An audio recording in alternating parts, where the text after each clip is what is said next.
from England. বন্ধুরা, আশা করি আপনারা সকলে অনেক ভালো আছেন। আজকে আপনাদের মাঝে আমি একটা ঘটনা নিয়ে হাজির হয়েছি। এই ঘটনাটি শুনলে বুঝতে পারবেন গ্রামের অঞ্চলে কীরকম ভয়ানক ঘটনা এখনও মাঝে মাঝে ঘটে। এই ঘটনাটি ঘটে আমাদের গ্রামের একটি ছেলের সাথে। আব্দুর রহিম তার নাম। তিনি ঢাকায় চাকরি করেন। চাকরি সূত্রে তিনি ঢাকায় থেকে 6 মাস পর পর বাসায় বেড়াতে আসেন।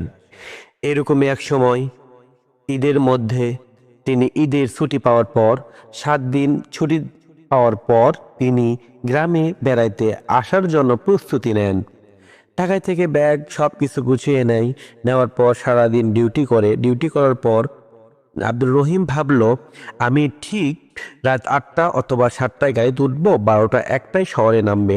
শহর থেকে ওর বাসায় 22 কিলো, একটা সিএনজি 30 টাকা 40 টাকা ভাড়া। তে ওদের গ্রামের একটা স্ট্যান্ডে ওখানে আসতে হবে।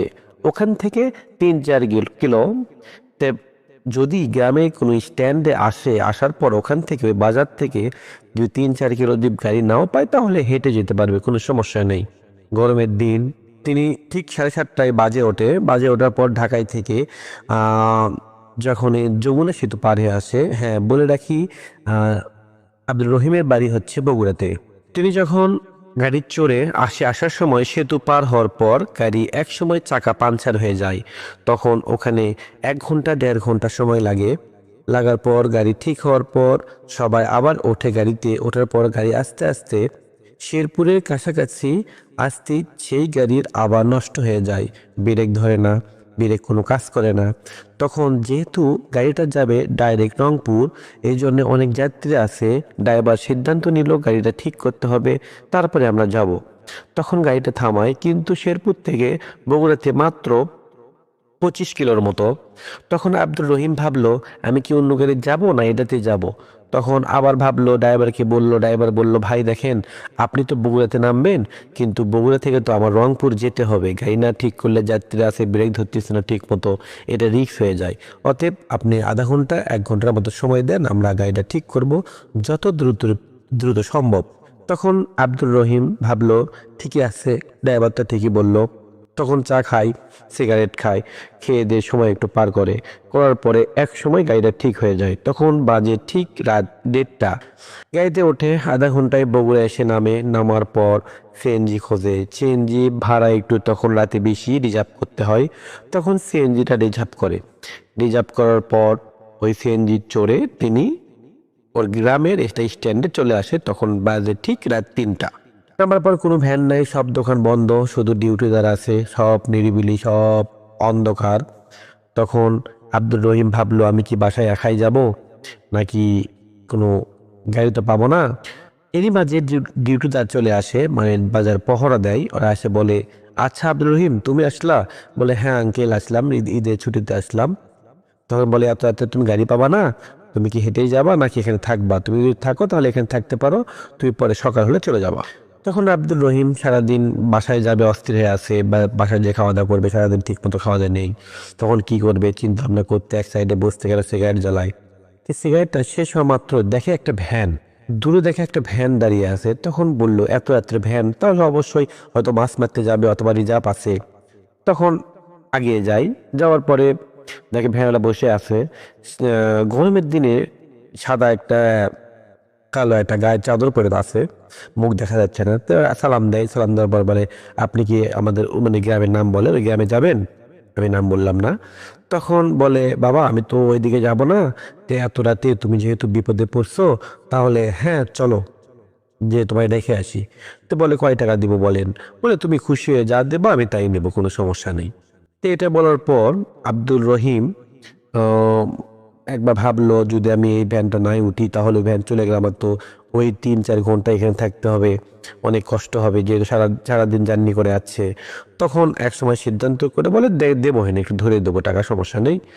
তখন ভ্যানের উপর ওঠার পর ভ্যান আস্তে আস্তে, তখন পায়ের পেডেল করে করে যেতে হয়। ভ্যানের উপর অল্প একটু যেতে তখন মুরব্বিকে বলে, আচ্ছা কাকা আপনার বাসা কোথায়? তখন একটা মানে রহিমের বাড়ির থেকে অন্য একটা গ্রাম, ওই গ্রামে বাসা বলে, নাম কি? তখন ওই ভ্যানটা তার নাম বলে। নাম বলার পর গল্প করে করতে করতে যেতে বলে, এত রাতে তুমি চলে যাচ্ছ, এত রাতে আসা তো ঠিক হয়নি, তো যেহেতু আমাকে না পেলে তুমি কি করতা, এরকম করে ভেড়ালা বলে। দেখেন যদি নাই পাইতাম তাহলে অবশ্যই হেঁটে চলে আসতাম, যেহেতু আপনাকে পেলাম সমস্যা নেই, একটু টাকা ধরে দেবো। তো এরকম হতে তখন যেতে যেতে বাড়িতে পৌঁছার আগেই তখন আব্দুর রহিম ভ্যানটা থেমে যায়। একটা জঙ্গলের পাশে ভ্যান থেমে যায়, কিন্তু ওখান থেকে আব্দুল রহিমের বাসা হচ্ছে ঠিক 2 মিনিট লাগবে হাঁটতে। তখন বলে, আঙ্কেল চলেন, আপনি এখানে থামলেন কেন? তখন ভ্যানালা গভীর একটা কণ্ঠে বলে, বাবা তুমি কি আমায় চেনো? না। বলে, আমার নাম আব্দুল বেলাল, আমি সারা ভ্যান চালাই, আমি মাঝে মাঝে রাতেও ভ্যান চালাই। ঠিক এই জঙ্গল থেকে, জঙ্গলে লাশ বানায়, যে দেখবা অল্প একটু মাটি খুঁড়বা, মাটি খোঁড়ার পরে একটা লাশ দেখতে পাবা। লাশ দেখলে সেই লাশটা তুমি তুলবা, লাশের পাশে দেখবা কিছু টাকা আছে, ওই টাকাটা নিয়ে আমার বাসায় তুমি কালকে দেবা। আর বাসায় সবাইকে বলবা ওই লাশটা যেন দাফন কাফন করে। বাবা আমি অনেক কষ্টে আছি বাবা, এরকম কষ্টে দেখে তোমায় আমি বললাম তুমি আমার এই উপকারটা করো বাবা, আমি তোমার একটা উপকার করলাম, তুমি আমায় এই ছোট্ট একটা উপকার করো। এরকম করে কারুবারু করে তখন আব্দুল রহিম ভাবতে লাগে, এটা কি বলতেছেন আপনি আঙ্কেল, আপনি কি উল্টাপাল্টা বকতেছেন, আমি তো কিছু বুঝতে পারতেছি না। তখন এই গরমের মধ্যে আব্দুল রহিমের গাও পুরাটা ঘেমে একবারে ভিজে একাকার হয়ে যায়। তখন তিনি নিঃশ্বাস নিতে কষ্ট হচ্ছে, কিছু বুঝতে পারতেছে না। তখন আব্দুল রহিম ভ্যানের ওপর বসে থাকে। তখন ভ্যানের ওপর থেকে এই সিটের ড্রাইভারের জায়গা থেকে আব্দুল বেলাল তখন মুখটা ঘুরিয়ে চাদরটা সরিয়ে দেয়। তখন দেখে মুখ বিচ্ছিরিভাবে কাটা, একবারে কেমন জানি হয়ে আছে, এক সাইডে চলার কোনো মাংস নেই, শুধু হাড় বের হয়ে আছে। তখন ওটা দেখে রহিম ভ্যান থেকে নেমে এক দৌড় মেরে বাড়ি চলে যায়। যাওয়ার পরে বাড়িতে ডাক দেওয়ার পর ওখানে ধাম করে পড়ে যায়। তখন সবাই উঠে রহিমের বাবা মা ধরে নিয়ে রুমে যায়। যাওয়ার পরে ওকে মাথায় পানি দেয়, দেওয়ার পর অল্প একটু জ্ঞান ফেরার পর বলে, ওর বাবা মা বলে, কি হয়েছে বাবা, তুমি এরকম করে অজ্ঞানে পড়ে গেলে কেন? আর এত রাত্রে তুমি আসতেছো, তুমি অবশ্যই আমাদেরকে কাউকে বলতে, আমি যে বাজারে থাকতাম ওখান থেকে নিয়ে আসতাম, অথবা একটা ভ্যান রেডি করে রাখতাম। তুমি এত বড় রিস্ক কেন নিলে, কি হয়েছে রাস্তার মধ্যে, তুমি সব খুলে বলো। তখন আব্দুর রহিম বলে, এই বৃত্তান্ত আমি এটা দেখছি। তখন ছেলেটার বাবা ভয় করে। তখন পরের দিন সকালবেলা ঘুম থেকে উঠে আব্দুর রহিম তার একটা বন্ধুকে সব কিছু ঘটনা খুলে বলার পর আব্দুর রহিম তাদের বাসায় যায়, সে খোঁজে, পাশের গ্রামে যা বলে, আব্দুল বেলাল ভ্যান চালায়, একে বাসা খুঁজতেছি। খুঁজতে খুঁজতে ওর বাসায় একসময় চলে যায়। যাওয়ার পর দরজা যখন করা নাড়ে, তখন একটা মহিলা দরজা খুলে বলে, সালাম দেয়, আব্দুল রহিম সালাম দেয়। তারপর তার বাসায় ঢোকার পর বলে, চাচি আব্দুল বেলাল ভাই কোথায়, তাকে আমি একটু চাই, তার সাথে আমার কিছু দরকার আছে। তখন দু চোখ দিয়ে পানি ছেড়ে দেওয়ার পর দুটা বাচ্চা আসে, আব্বু আব্বু বলতেছে, আব্বু কোথায়, আব্বু কোথায়। তখন আব্দুল বেলালের বউ 2 চোখ দিয়ে পানি ছাড়িয়ে দিচ্ছে আর বলতেছে, বাবা তোমার আঙ্কেল আজ থেকে 5 দিন ধরে তাকে খুঁজে পাচ্ছি না, তাই কোথায় আছে, কেমন আছে কিছুই জানি না। এই 2 বাচ্চা শুধু বাবা বাবা বলতেছে, তাদের কি বলবো কিছু বলতে পারতেছে না, অনেক খোঁজাখুঁজি করছি, তাদের কোথাও পাইনি।